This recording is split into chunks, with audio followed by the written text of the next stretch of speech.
गुरु महाराज ने कहा है कि जो खास प्रेमी गुरु महाराज के होते हैं, कहा जाता है कि खास इनायत हो सतगुरु की, उनको ही संदेशा जाता है और वो ही बुलाए जाते हैं। दरबार में सतगुरु के दुख दर्द मिटाया जाता है। दुनिया के सताए लोग यहाँ सीने से लगाया जाता है। गुरु महाराज के दरबार में सभी दुख दर्द की दवा मिलती है और सभी दुखियों को सीने से लगाया जाता है। इतना बड़ा दया इस दरबार में बरस रही है। आज के इस वर्तमान समय में बाबा जय गुरु जी महाराज ने जो आदेश हम छोटे प्रेमियों को दिया है कि आप अपने घरों से निकलकर गांव शहर कस्बों में जाकर प्रेमियों को समझा दो कि हमारे बाबा जय गुरु जी महाराज का कहना और आपको शाकाहारी रहना। अगर आपने उनकी बात को मान लिया और अपने आप को, अपने परिवार को शाकाहारी बना दिया, तो आगे आने वाले समय में बीमारी की कहर से, संकट बीमारी से जो चाहे आप पर मुसीबत आ जाए, उससे बचने का रास्ता बाबा जय गुरु जी महाराज आपको दे देंगे। प्रेमियों, ये घोर कलयुग चल रहा है। इस कलयुग में सारे रिश्ते स्वार्थ से भरे पड़े हैं। अगर कोई निस्वार्थ प्रेम और रिश्ता है तो वह संत महापुरुषों का हमारे आपके साथ, क्योंकि उनका रिश्ता शरीर से कभी नहीं होता है। उनका रिश्ता तो आत्मा से जुड़ जाता है और इसलिए आत्मा परमात्मा का भेद केवल संत महापुरुष से बताते हैं।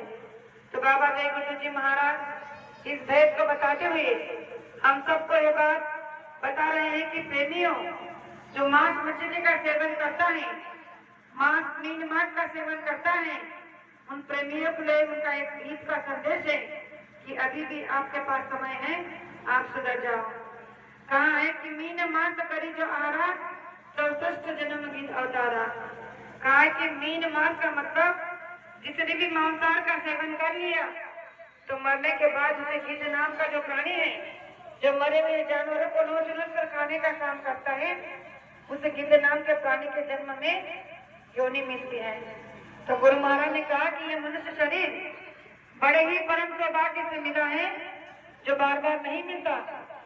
इसीलिए गुरु महाराज ने कहा कि अपनी बार मिला है तो इसे संत चरणों में लगाओ, सही मानवता धर्म के कल्याण में लगाओ, धर्म के कार्य में लगाओ, ताकि आगे आपको चलकर किसी बात का पश्चाताप न करना पड़े। इसीलिए गुरु महाराज ने कहा कि आप शाकाहारी हो जाइए। आने वाले दुख तक की बीमारी से रक्षा करने के लिए बाबा जय गुरु जी महाराज के वचनों पर ध्यान दीजिए। तो ऐसा मौका जीवन में हम आप लोगों को कभी नहीं मिलेगा जो इस समय मिला है। घरों से 7 दिन के लिए आए हैं तो ये कोई छोटी बात नहीं है। इसका अगर कैलकुलेशन मेरे हाथ में होता तो मैं आपको बता देती कि हर एक प्रेमी के हिस्से में गुरु ने कितनी दया भरती है और कितनी दया भरना चाहते हैं। इसीलिए गुरु महाराज ने कहा कि गुरु की दया का वर्णन और गुरु की दया का कैलकुलेशन कोई नहीं कर सकता। वो बहुत ही अनंत होता है, लेकिन पाने की इच्छा और निर्मलता होनी चाहिए तो सब कुछ मिलता है। गुरु महाराज बताते हैं कि मैं तो तुम्हें दया भर भर के देना चाहता हूँ, लेकिन तुम्हारी झोली पहले से ही फटी है तो मैं उसमें कैसे डालूं? अगर डाल भी दूं तो वो गिर जाती है और फिर बाद में तुम रोते पछताते हो कि गुरु महाराज की दया नहीं हुई। प्रेमियों, दया तो अवश्य होती है। गुरु महाराज ने कहा कि जब भी मैं नाम का दान दे देता हूँ तो दया के साथ में ही तुम्हें भला देता हूँ। दया अपने आप बरसती रहती है, केवल लेने के पात्र आप बन जाओ। जिस तरह से अगर भौतिक संसार का उदाहरण लिया जाए, अगर 2 या 3 बेटे होते हैं और उनमें से अगर एक बेटा नालायक निकल जाता है तो माँ बाप बड़े पश्चाताप करते हैं, रोते हैं कि काश ये भी हमारे उन बेटों के जैसा होता तो हमें किसी बात की कोई चिंता नहीं होती। तो उस बेटे की चिंता में वो दिन रात करते रहते हैं, डरते हैं कि अगर इसे भी उन बेटों के जैसा सब कुछ दे दिया तो ये सब बेच बात कर फूक कर सब बर्बाद कर देगा।